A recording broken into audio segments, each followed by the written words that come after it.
ಕಾಂಗ್ರೆಸ್ ಸರ್ಕಾರದ ದುರಾಡಳಿತದ ವಿರುದ್ಧವಾಗಿ ನಮ್ಮ ಚಾಮರಾಜನಗರ ಜಿಲ್ಲೆಯಾದ್ಯಂತ ಇವತ್ತು ಕಾಂಗ್ರೆಸ್ ವಿರುದ್ಧದ ಸರ್ಕಾರದಲ್ಲಿ ಇವತ್ತು ನಾವು ಒಂದು ಪ್ರತಿಭಟನೆಯನ್ನು ಹಮ್ಮಿಕೊಂಡಿದ್ದೀವಿ.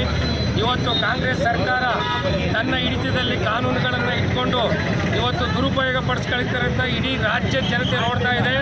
ಇವತ್ತು ಏನು ಪೆನ್ ಡ್ರೈವ್ನ ಹೊರಗಡೆ ತಂದು ಮಹಿಳೆಯರ ಮಾನಹಾರ ಮಾಡಿದಂಥ 420ಗಳನ್ನು ಹೊರದೇಶಕ್ಕೆ ಕಳಿಸಿ ಇವರೇ ಪೆನ್ ಡ್ರೈವ್ಗಳನ್ನು ಸೇಲ್ ಮಾಡಲಿಕ್ಕೆ ಬಿಟ್ಟು ಇವತ್ತು ಅಮಾಯಕರನ್ನ ಬಂಧಿಸೋದ್ರ ಜೊತೆಗೆ ಇವತ್ತು ಯಾರು ತಪ್ಪು ಮಾಡಿದರೆ ಅವ್ರ ಮೇಲೆ ಕಾನೂನು ಕ್ರಮ ಆಗಲಿ, ಅದಕ್ಕೆ ನಾವೆಲ್ಲ JDS ಪಕ್ಷ ಎಲ್ಲ ಕಡೆ ಸಿದ್ಧವಾಗಿದೆ ಕಾನೂನನ್ನ ಎದುರಿಸಲಿಕ್ಕೆ. ಮತ್ತು ಯಾರು ತಪ್ಪು ಮಾಡಿದರೆ ಅವ್ರಿಗೆ ಕಾನೂನುಬದ್ಧವಾಗಿ ಶಿಕ್ಷೆ ಆಗಲೇಬೇಕು, ಅದಕ್ಕೆ ನಮ್ಮ ಸಹಮತ ಇದೆ. ಆದರೆ ಈ ದಿನ ಏನು ಮಾಡ್ತಾ ಇದೆ ಕಾಂಗ್ರೆಸ್ ಸರ್ಕಾರ, SITಯನ್ನು ಬಳಸ್ಕೊಂಡು ನಿರಪರಾಧಿಗಳಿಗೆ ಬಿಟ್ಟು ಅಪರಾಧಿಗಳನ್ನ ಬಿಡಬೇಕು, ನಿರಪರಾಧಿಗಳನ್ನ ಒಳಗಡೆ ಹಾಕಬೇಕು ಅನ್ನೋ ನೀತಿಯನ್ನು ಇಟ್ಕೊಂಡು ಕೆಲಸ ಮಾಡ್ತಾ ಇದೆ. ಇದಕ್ಕೆ DK ಶಿವಕುಮಾರ್ ಅವರು ಮಾತಾಡಿರುವಂಥ ಆಡಿಯೋಗಳು ಇವತ್ತು ರಾಜ್ಯಾದ್ಯಂತ ಪ್ರಚಲಿತವಾಗ್ತಾ ಇದೆ. ಇವರ ವಿರುದ್ಧವಾಗಿ ಇವರು ಈ ಕೂಡಲೇ ರಾಜೀನಾಮೆ ನೀಡಬೇಕು ಮತ್ತು ಯಾರ್ಯಾರು ಈ ಪೆನ್ ಡ್ರೈವ್ಗಳನ್ನು ಹಂಚಿ ಮಹಿಳೆಯರ ಮಾನಹಾರ ಮಾಡಿದರೆ ಅವ್ರ ಮೇಲೆ ಸೂಕ್ತ ಕ್ರಮ ಆಗಬೇಕು ಅಂತೇಳಿ ನಾವು ಈ ಮೂಲಕ ಒತ್ತಾಯ ಮಾಡ್ತಾ ಇದ್ದೀವಿ.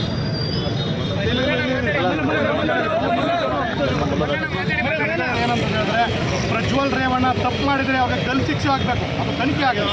ಆದರೆ ಇವತ್ತು DK ಶಿವಕುಮಾರ್ ಸೃಷ್ಟಿ ಮಾಡಿರ್ತಕ್ಕಂತಹ ಶಿವಕುಮಾರ್ ಇನ್ವೆಸ್ಟಿಗೇಷನ್ ಟೀಮ್ ಇದು, SIT ಅಲ್ಲ. ಇದು SIT ಮೇಲೆ ನಮಗೆ ನಂಬಿಕೆ ಇಲ್ಲ.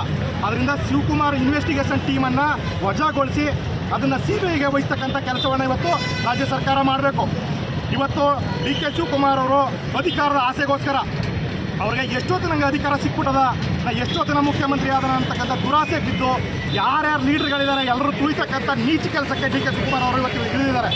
ಅದರಿಂದ DK ಶಿವಕುಮಾರ್ ಅವರು ಈ ರೀತಿಯಾದಂಥ ಪೆನ್ ಡ್ರೈವ್ ಕೃತ್ಯಕ್ಕೆ ಕೈ ಹಾಕ್ತಕ್ಕಂಥದ್ದು ಯಾರು ಅವರ ಸಮುದಾಯದಲ್ಲಿರ್ತಕ್ಕಂಥ ಉನ್ನತ ನಾಯಕರಿದ್ದಾರೆ ಅವ್ರನ್ನ ತೇಜವಾದ ಮಾಡ್ತಕ್ಕಂಥದ್ದೇ ಶಿವಕುಮಾರ್ ಅವರ ಉದ್ದೇಶ. ಅದರಿಂದ ಸರ್ಕಾರ ಕೂಡಲೇ DK ಶಿವಕುಮಾರ್ ಅವರ ರಾಜೀನಾಮೆಯನ್ನು ಹಿಂಪಡಿಬೇಕು. ಕೇಂದ್ರ ಸರ್ಕಾರ DK ಶಿವಕುಮಾರ್ ಮೇಲೆ ಯಾವುದಾದ್ರೂ ಒಂದು ತನಿಖಾ ತಂಡವನ್ನು ಸಹ ನೇಮಕವನ್ನು ಮಾಡಬೇಕು. ಇಲ್ಲದಿದ್ದಲ್ಲಿ ಇದೇ DK ಶಿವಕುಮಾರ್ ಅವರ ಮೊಂಡಾಟ ಇನ್ನೂ ಸಹ ಉತ್ತುಂಗಕ್ಕೆ ಏರುತ್ತೆ. ಅದರಿಂದ ಕಾನೂನಾತ್ಮಕವಾದಂಥ ಕ್ರಮವನ್ನು ಕೈಗೊಳ್ಳಬೇಕು. ಪ್ರಜ್ವಲ್ ರೇವಣ್ಣ ತಪ್ಪು ಮಾಡಿದ್ರೆ ಅವ್ರನ್ನ ಗಲ್ಲೆತ್ತಕ್ಕಂಥ ಕೆಲಸ ಆಗಬೇಕು. ಆದರೆ DK ಶಿವಕುಮಾರ್ ಅವರು ತಮ್ಮ ರಾಜಕೀಯ ಬೇಳೆಯನ್ನು ಬೀಸ್ಕೊಳ್ಳಿಕ್ಕೆ ಅಧಿಕಾರದ ಲಾಲಾಸೆಗಾಗಿ, ಅಧಿಕಾರದ ಒಂದು ದುರಾಸೆಗೋಸ್ಕರ ಅವರು ನಮ್ಮ ಏನು ರಾಜ್ಯದ ಹೆಣ್ಮಕ್ಳಿದ್ದಾರೆ ಆ ಹೆಣ್ಮಕ್ಳ ಸೀಲಹರಣವನ್ನು ಮಾಡ್ತಕ್ಕಂಥ ನೀಚ ಕೆಲಸಕ್ಕೆ ಕೈ ಹಾಕಿದ್ದಾರೆ. ಅದರಿಂದ ಅವ್ರನ್ನ ಮೊದಲು ಬಂಧನವನ್ನು ಮಾಡ್ತಕ್ಕಂಥ ಕೆಲಸವನ್ನು ಮಾಡಬೇಕು, ರಾಜೀನಾಮೆಯನ್ನು ಪಡಿತಕ್ಕಂಥ ಕೆಲಸ ಆಗಬೇಕಾಗಿದೆ. ಈಗ ಇಲ್ಲಿದ್ದಲ್ಲಿ ಇವತ್ತು ಸಾಂಕೇತಿಕವಾಗಿ ಎಲ್ಲ ಕಡೆ ಪ್ರತಿಭಟನೆ ನಡೀತದೆ, ಇನ್ನು ರಾಜ್ಯಾದ್ಯಂತ ಉಗ್ರವಾದಂಥ ಪ್ರತಿಭಟನೆ ನಡೀತದೆ. ಇದನ್ನು ಕಾಂಗ್ರೆಸ್ ಸರ್ಕಾರ ಎದುರಿಸಲಿಕ್ಕೆ ಸಿದ್ಧ ಆಗಬೇಕು ಅಂತೇಳಿ ಈ ಮೂಲಕ ಕಾಂಗ್ರೆಸ್ ಸರ್ಕಾರಕ್ಕೆ ಎಚ್ಚರಿಕೆಯನ್ನು JDS ನೀಡ್ತಾ ಇದೆ.